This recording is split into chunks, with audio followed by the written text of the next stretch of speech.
우리가 지난주에는 창세기 21장을 살펴보았습니다. 말씀들 행하시는 하나님이라는 제목으로 살펴보았는데 하나님께 하신 말씀들이 어떻게 성취되었는지를 우리가 쭉 살펴보았습니다.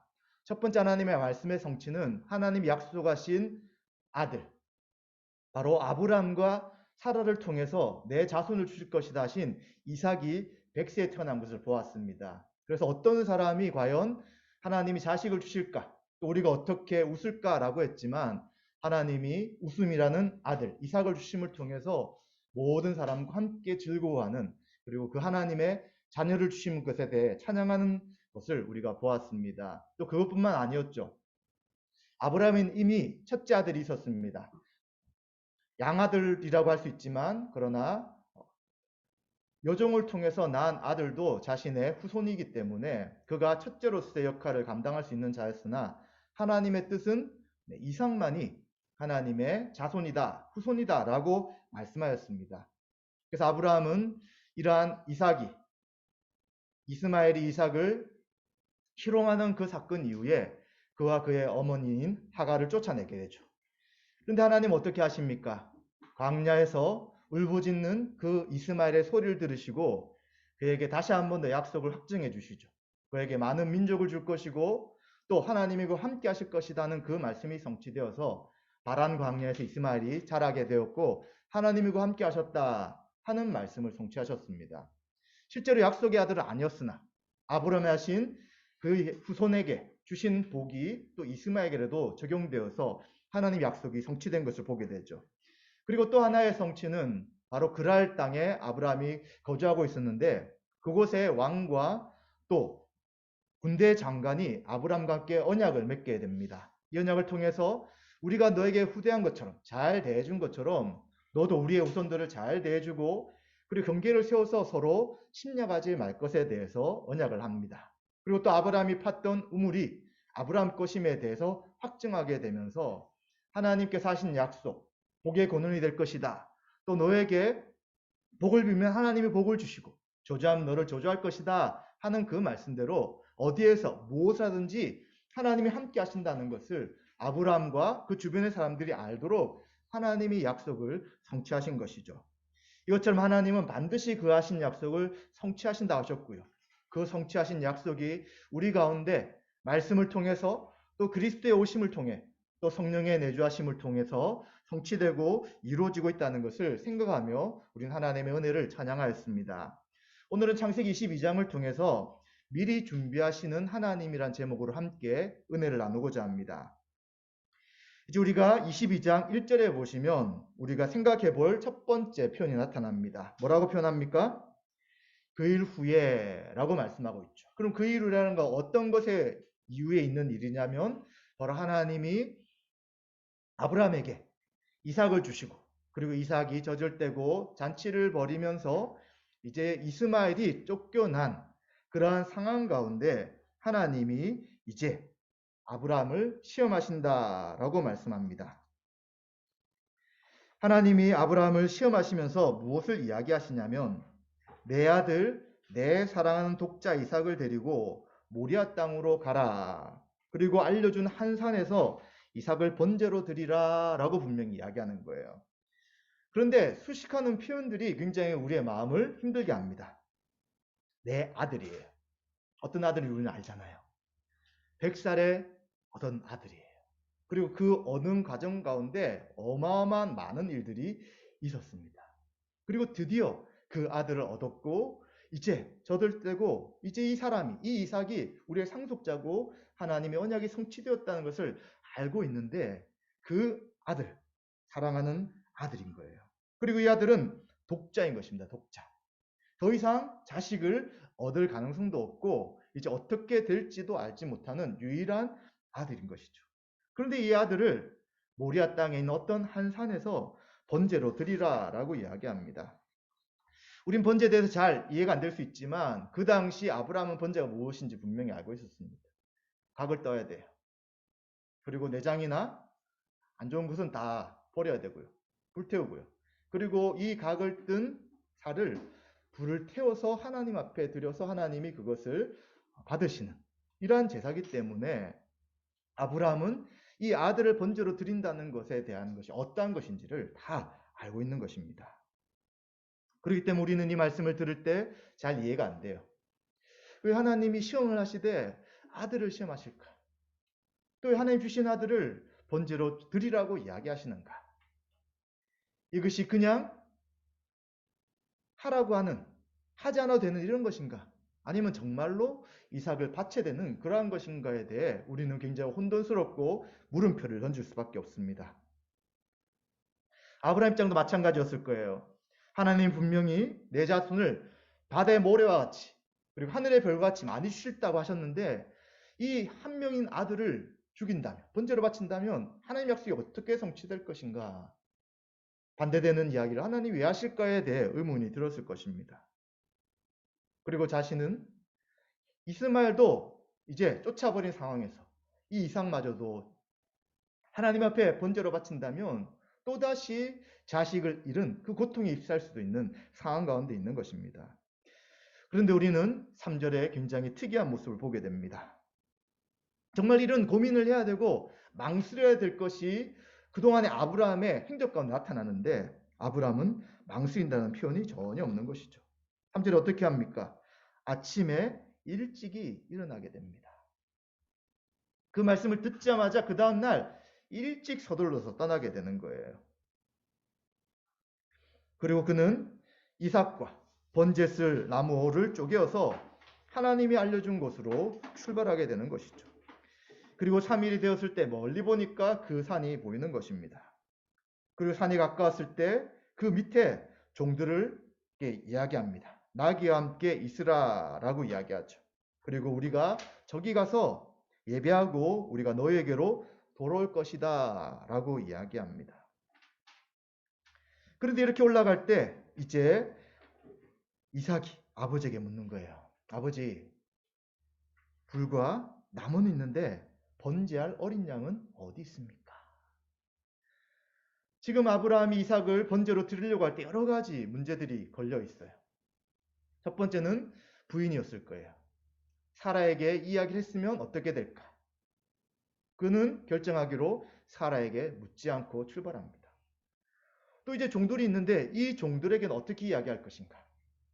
모든 상황을 다 이야기하면 종들은 반드시 말릴 거예요. 또 방해가 될 수 있습니다. 그리고 마지막은 이삭이에요. 이삭을 잡으려고 할 때 이삭이 반항하거나 거부하게 될 때 어떻게 될 것인가? 이런 많은 문제가 있는데 이제 아브라함은 그 하나하나의 문제들을 해결하면서 이삭을 끝까지 이제 번제 드리는 곳까지 올라가는 것을 보게 됩니다. 그런데 그는 종들에게 우리가 너희와 돌아올 때 우리가 예배를 드린 다음에 제사를 드린 다음에 다시 돌아오겠다라고 했을 때 이것은 거짓말이 아닐 수 있는 것이죠. 무엇입니까? 하나님이 그렇게 하실 것이다. 하나님 예외를 받으실 것이고 어떻게 될지는 정확하게 알 수 없으나 하나님의 뜻이 분명히 있다는 그러한 믿음의 표현으로 말했다고 볼 수 있는 것입니다. 그리고 아들에게도 마찬가지죠. 하나님이 친히 준비할 것이다 라고 이야기합니다. 하나님 뭘 준비하신다고요? 번제할 다른 짐승을 준비한다는 뜻이 아니라 하나님이 너를 줬고 그리고 지금 하나님 너를 바치라고 하기 때문에 하나님의 무슨 뜻이 있을 것이다. 그리고 그 뜻에 따라 내가 하나님께 순종할 것인데 하나님이 분명히 준비하실 것이다에 대해서 이야기를 하고 있는 것입니다. 그래서 로마서 4장 17절에는 이런 아브라함의 말과 행동들에 대해서 뭐라고 평가하고 있냐면 기록된 바 내가 너를 많은 민족의 조상으로 세웠다 하신 것 같으니 그가 믿은 바 하나님은 죽은 자를 살리시며 없는 것을 있는 것으로 부르시는 이시니라. 아멘. 어떤 하나님을 아브라함이 신뢰했다고요? 네. 죽은 자를 살리시며 없는 것을 있는 것으로 부르신 하나님이라는 거예요. 아브라함은 지금 자신의 아들 사랑하는 독자 이삭을 번제로 드릴지라도 하나님이 다시 그를 살리실 것이다. 하나님께서 준비하신 그 뜻 가운데 인도하실 것이다 하는 확신으로 하나님이 번제를 드리라는 것에 대해 여러 가지 문제가 있음에도 불구하고 그 일을 순종하기 위해 한 걸음 한 걸음 나가고 있는 것을 보게 되는 것입니다. 그리고 이제 아브라함은 마지막 이삭을 묶고 이제 칼을 가지고 이삭을 잡으려고 하는 그 상황 가운데 있게 되는 것이죠. 우린 이것을 성경 연구했을 때 이미 다 봤던 것처럼 여기 아브라함의 믿음도 있었으나 그러나 이삭의 믿음도 있는 것을 보게 되는 것이죠. 이삭은 나이가 충분히 아버지에 대해서 거부할 수 있는 그러한 나이였었고요. 18세, 17세, 18세 정도 되는 나이였고, 그리고 이제 이것을 충분히 거부할 수 있었지만 아브라함 이삭이 묶는 대로 묶이고요. 그리고 아브라함이 자신을 칼로 내리치려고 할 때 특별한 반항이 없이 그것에 순종하는 모습을 보게 되는 것입니다. 이러한 상황 가운데 누가 다급하냐면 이제 아브라함이나 이삭이 다급한 것이 아니라 하나님이 다급하신 것이죠. 그래서 11절에 보시면 여호와의 사자가 하늘로부터 아브라함을 부릅니다. 아브라함아, 아브라함아. 굉장히 다급하고 급히 아브라함의 행동을 멈추기 위해서 그를 부릅니다. 아브라함은 내가 여기 있다라고 여기 있습니다라고 말씀하게 되고요.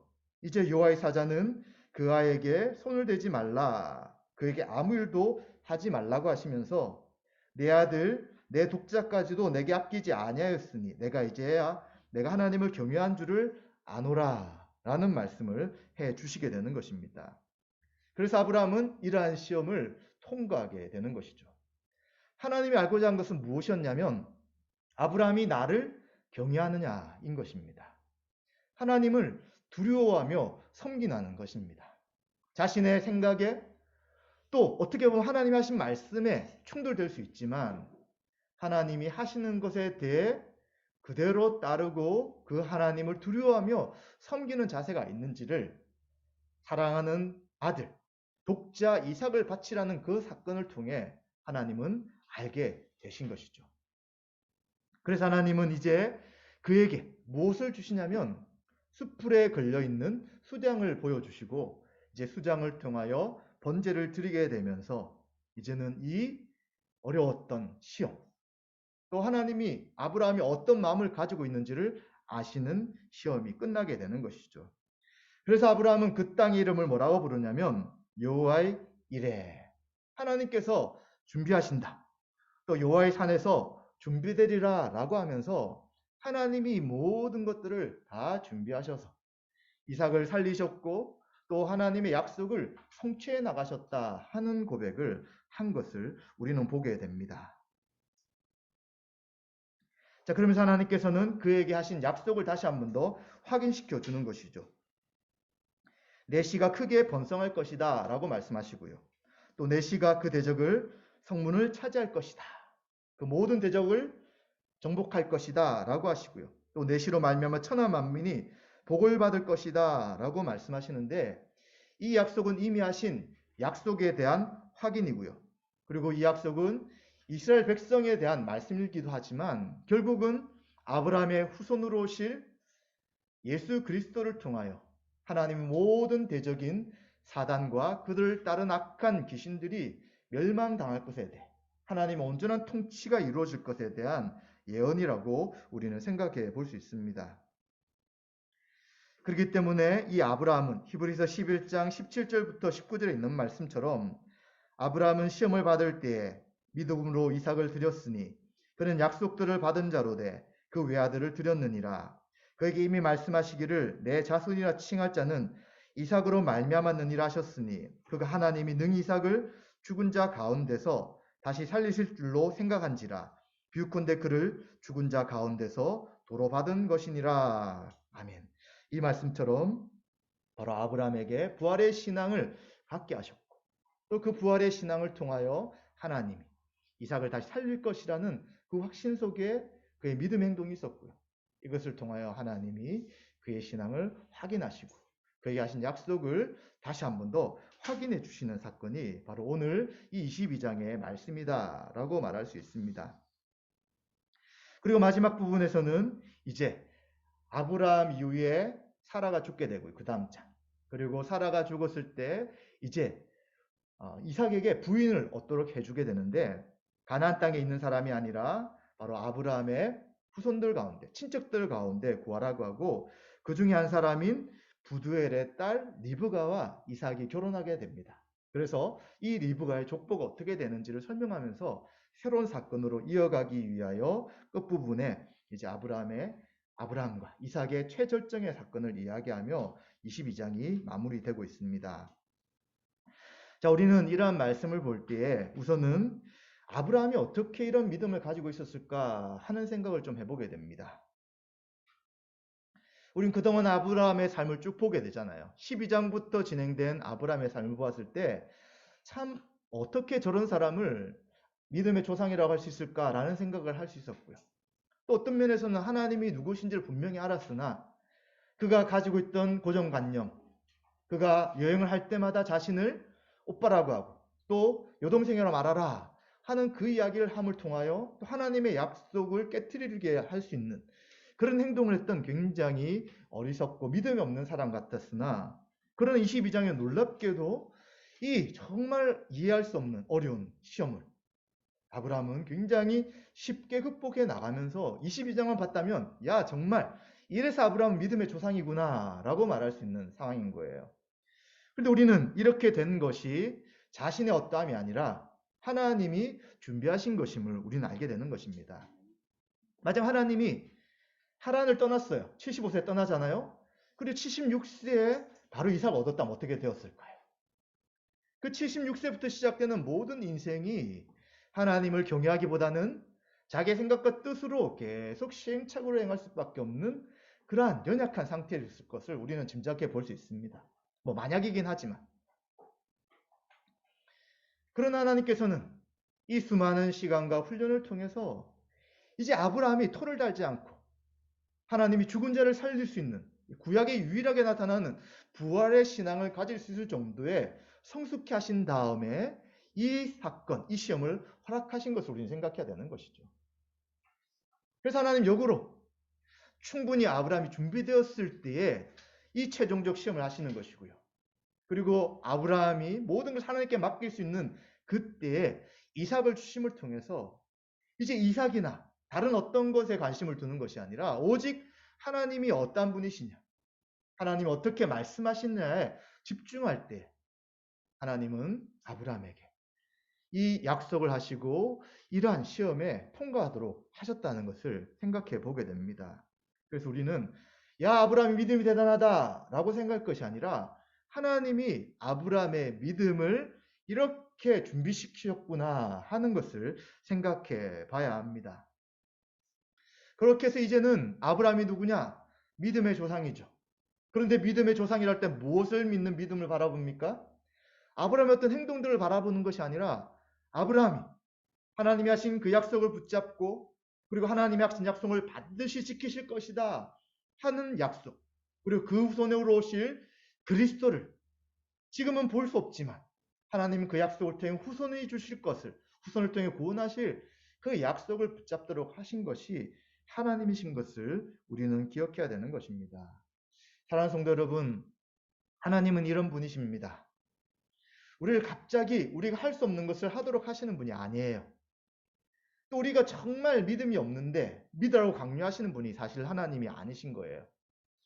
이번에 더 소망 집회를 하면서 두 번째 설교 들으신 분 있나요?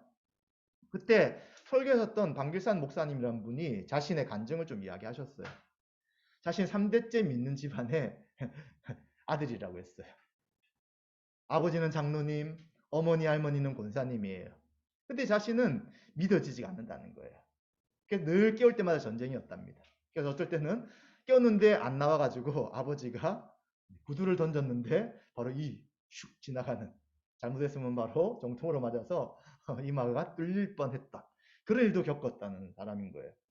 그리고 나중에는 하도 충돌이 많으니까 그래 가준다라고 하면서 어떻게 갔다고 했습니까? 슬리퍼를 질질 끌면서 삼국지를 가져가서 그래서 삼국지를 막 읽었다는 거예요. 제가 왜 웃냐면 그럴 수도 있겠다 생각이 들어서 그렇습니다. 또 제가 신대원 다닐 때 제 1년 뒤에 들어오신 목사님이어가지고 제가 이제 조장이었어요. 그래서 조원으로서 성경 공부를 같이 하고 있기 때문에 그 사항들을 알고 있기 때문에 네, 웃음이 나오죠. 그렇게 하고는 그래도 제대로 믿음이 갖춰지지 않았잖아요. 중국에 가서 어떤 경험을 하게 되고 그리고 나중에는 미국에 가서 잠깐의 어학연수 과정을 거치면서 또 방탕한 생활을 하다가 이제 척추가 휘어져 버렸어요. 그래서 뭐 배꼽이 옆에 보인다. 저한테 이야기할 때는 뭐 돌아갔다고 이야기하던데 하여튼 굉장히 아파서 움직일 수 없는 상황 가운데까지 가게 되었죠. 그런 상황 가운데서 하나님이 이제 계속해서 그를 놓치지 않고 그를 추격하셔서 그의 마음을 바꾸도록 하시고 이제 그는 하나님 앞에 정말 하나님이 살아계시고 예수님이 나의 하나님이라는 것을 고백하면서 그는 정말 평소에 생각하지 않았을 거예요. 목회자로 간다는 것. 하나님 말씀을 전하는 자로 선다는 걸 꿈에도 생각하지 못했을 거예요. 그런데 하나님께서 그를 이끄셔서 목회자가 되게 하시고 또 그렇게 놀랍게 하나님의 말씀을 선포한 자로 서게 된 거예요. 사실 우리는 목회자로 부르시면 안 받았을 거예요. 그럼 어떻게 부르셨다고요? 한 사람 한 사람이 하나님 없이 자기 마음대로 사셨을 거예요. 난 모태신앙인데요. 그렇게 했을지라도 여러분 마음속에 정말 순종함으로 간 시간도 있지만 어쩔 수 없이 가는 시간. 부모님을 위해서 아니면 그냥 늘 가던 것이기 때문에 갔던 그러한 시간을 보낼 수도 있었을 것입니다. 그런 하나님은 그런 상황 속에서 우리를 내버려 두지 않으시고 우리가 예수님은 나의 주 나의 하나님입니다. 하나님을 살아계십니다를 인정할 수 있도록 계속해서 우리를 이끌어 가시고 상황을 인도하셔서 우리 가운데 참된 믿음을 주시는 것입니다. 그래서 아마 이곳에 계시는 분들은 그 참된 믿음을 알아서 그 기쁨 가운데 나와 예배드리는 분도 분명히 있을 것이고요. 또 한편으로는 그 목사님 말씀하신 것처럼 교회는 오지만 부모님이 믿지만 나는 아직도 믿을 수가 없어요 라고 하면서 아직도 마음에 갈등이 있는 분도 있을 수 있을 것입니다. 그러나 분명한 것은 믿음을 누가 준비하시느냐? 하나님 앞에 순종하도록 누가 준비하시느냐? 우리 스스로가 아니라 우리를 살피시고 인도하시며 우리를 사랑하시는 하나님께서 그 모든 것들을 준비하시는 분이라는 것을 우리는 기억하셔야 되는 것입니다. 그래서 이 자리에 나오는 것, 또 함께 공동체에 속해 있는 것, 또 말씀을 들을 수 있도록 주변에서 여러분들의 계속해서 그 권면을 해주는 그 사람들은 아직도 기회가 있고요. 하나님이 그들을 계속해 살피신다는 것을 꼭 기억하셔야 되는 것입니다. 이처럼 하나님은 아브라함을 미리 준비하셔서 믿음의 조상이 되게 하시고 하나님을 경외한 자가 되도록 하셔서 분명히 이 마지막에 하신 약속은 이미 처음부터 하신 약속이에요.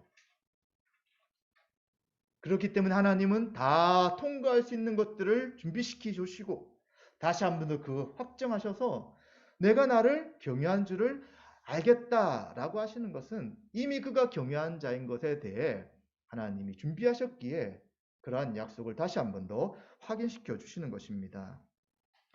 이런 하나님의 준비하심은 아브라함으로 끝이는 게 아니에요.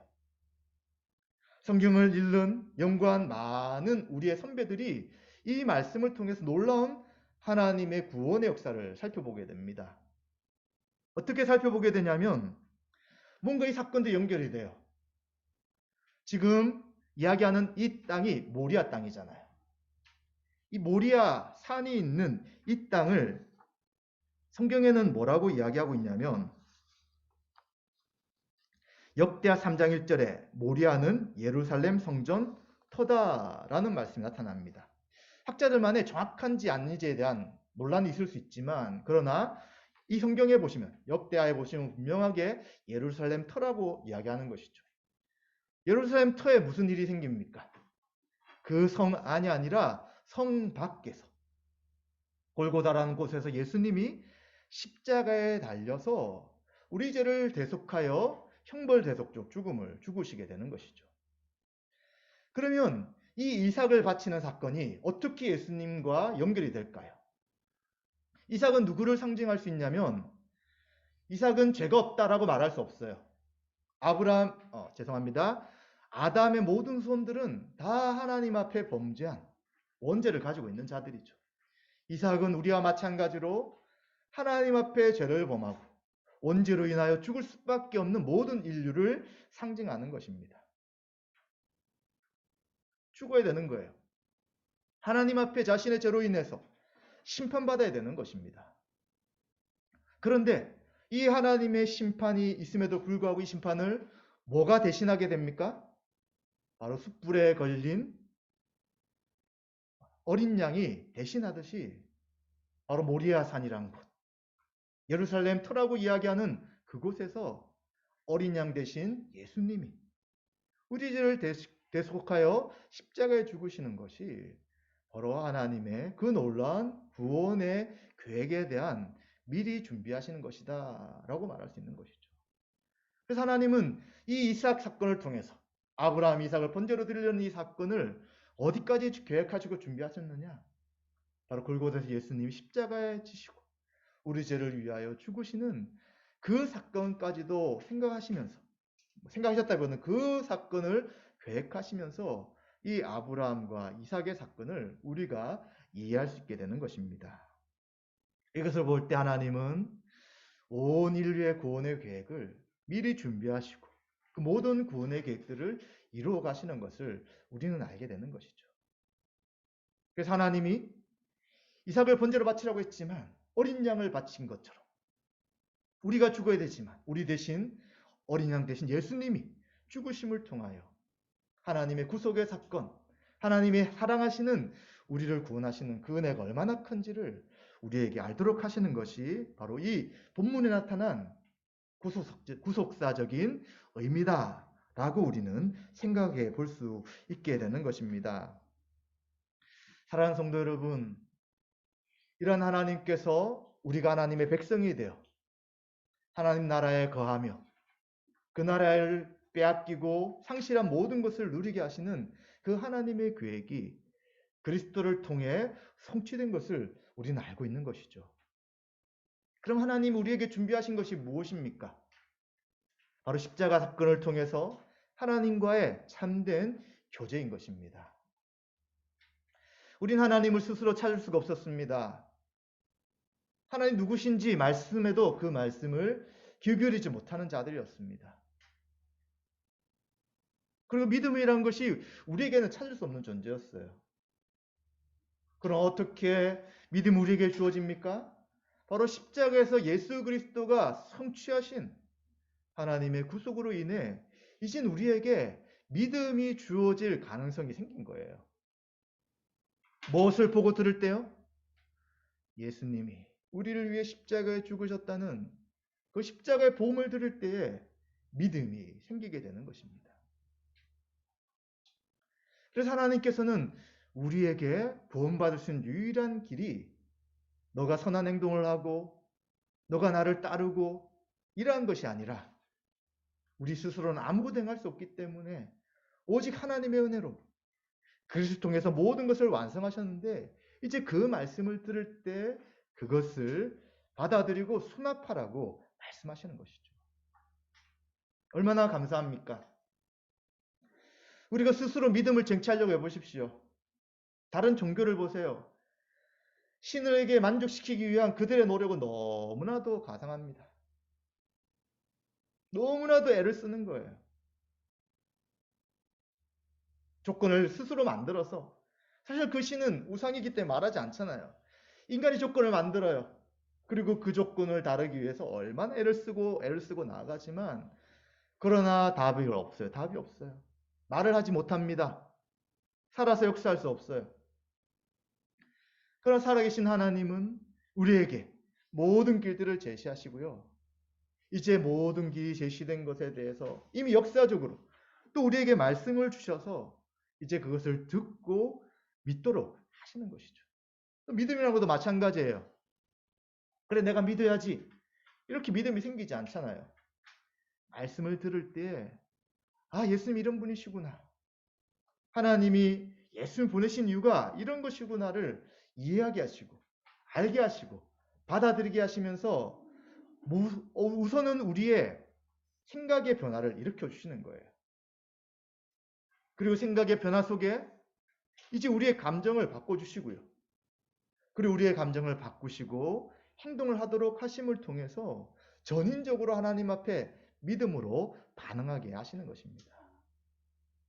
이것을 이미 그리스도를 통하여 준비하시고 이젠 성령님을 보내셔서 그 일들이 개개인에게 적용되도록 하신 것이 바로 하나님의 은혜인 것이죠. 그래서 우리는 이러한 믿음, 이러한 은혜를 누린 자들은 이제 어디로 나가야 합니까? 하나님과 교제하는 곳으로 나아가야 되는 것입니다. 이 하나님과의 교제에 대해 이 22장은 또 잘 이야기해 줍니다. 하나님을 섬기고 교제하는 것은 결국 하나님을 경외하는 거예요.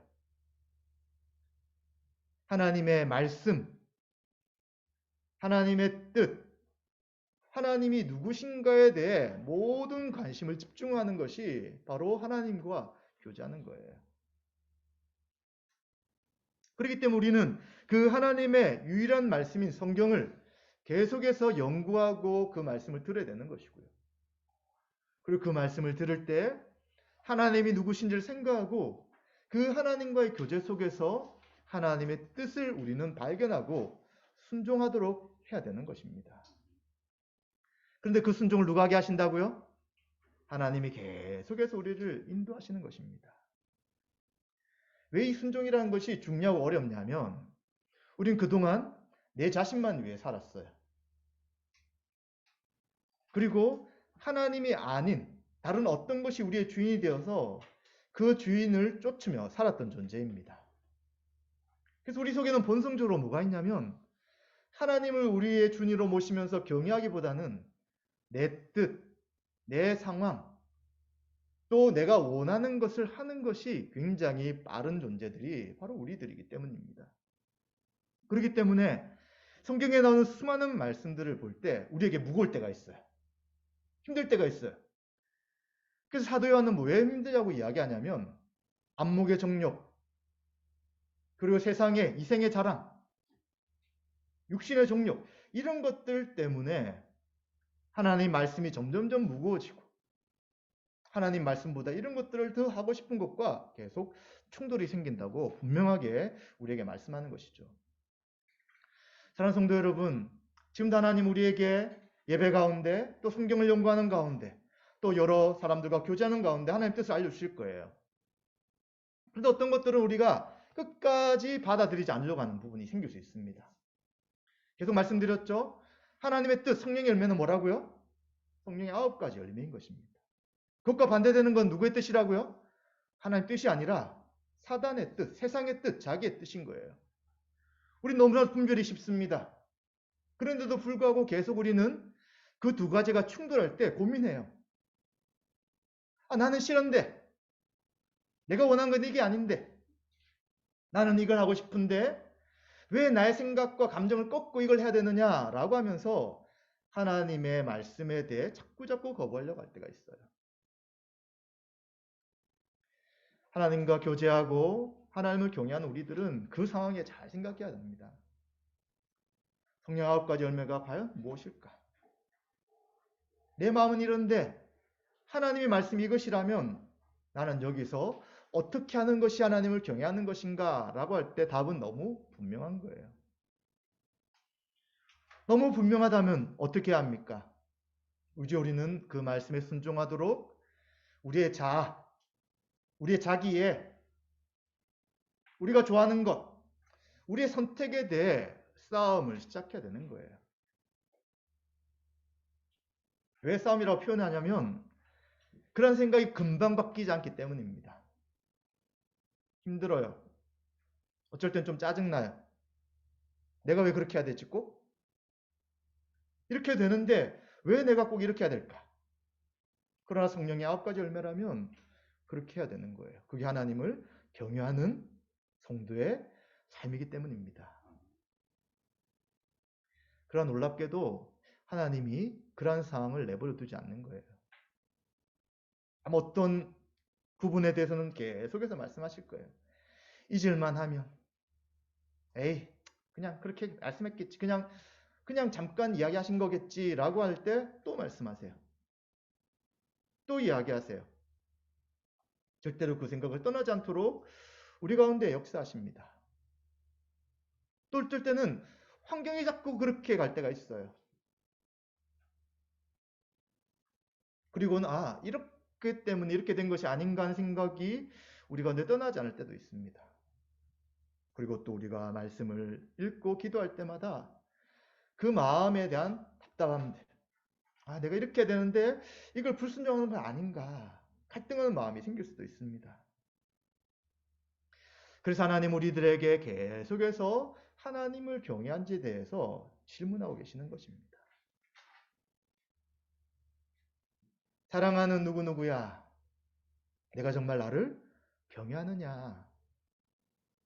다른 어떤 것보다 나의 뜻에 순종하겠느냐라고 계속 물으시고 계시는 것이죠. 그렇다면 이제 우리는 반응해야 되는 것입니다. 하나님, 제가 하나님만 경외합니다. 다른 어떤 것이 아니라 내 자신도 아니고 내 감정도 아니고 내가 좋아하는 것도 아니고 오직 하나님 말씀, 하나님과 교제하며 하나님 원하시는 것에 대해 저는 따르며 순종하겠습니다. 라고 나갈 때에 이제 우리는 하나님과의 교제가 계속해서 깊어지고요. 그 교제 속에 우리는 서서히 예수님 형상으로 변화되어서 이제는 사람들이 볼 때, 정말 당신은 예수님 형상을 닮은 사람입니다. 어떻게 그렇게 할 수 있습니까? 정말 당신은 말씀에 순종하는 믿음의 사람입니다. 정말 당신은 아브라함의 후손입니다. 우리한테 아브라함은 후손이라고 안 하겠지만 참된 그리스도인입니다. 라고 말할 수 있다는 것을 우리는 기억해야 합니다. 사랑하는 성도 여러분, 말씀 마무리하겠습니다. 하나님 아브라함에게 이삭을 번제로 바치라는 시험은 이삭이 이미 다 준비되었을 때 하나님께서 허락하신 것이고요. 그리고 이 하나님의 준비를 통하여 이삭은 하나님을 경외하는 자, 믿음의 조상으로서 이제 성경 가운데 가장 중요한 인물로 들어서게 되었습니다. 그러나 그것뿐만 아니죠. 이삭의 믿음의 조상이 된다. 그것이 아니라 바로 예수 그리스도를 통해서 하나님 앞에 죄를 지어 심판받을 우리 죄를 대속하기 위한 구속의 사역이 바로 골고다에서 예루살렘에서 그리스도를 통해 성취될 것에 대해 이미 아브라함과 이삭을 통하여 우리에게 보여주신 것입니다. 이제 그 은혜로 우리는 예수를 믿고 함께 예배드리는 자가 되었고요. 또 그 은혜로 이제 우리는 하나님을 계속해서 경외하도록 우리 가운데 말씀과 성령과 교회 공동체를 통해 말씀하시는 것입니다. 그래서 우리는 이제 우리 자신의 생각과 감정과 나를 사랑하는 것을 뛰어넘어 하나님의 말씀이면 하나님께 순종하고 하나님의 뜻이면 그 하나님과 교제하며 예수를 닮아가는 그러한 신앙의 성숙함과 과정 가운데 나아갔으면 좋겠고요.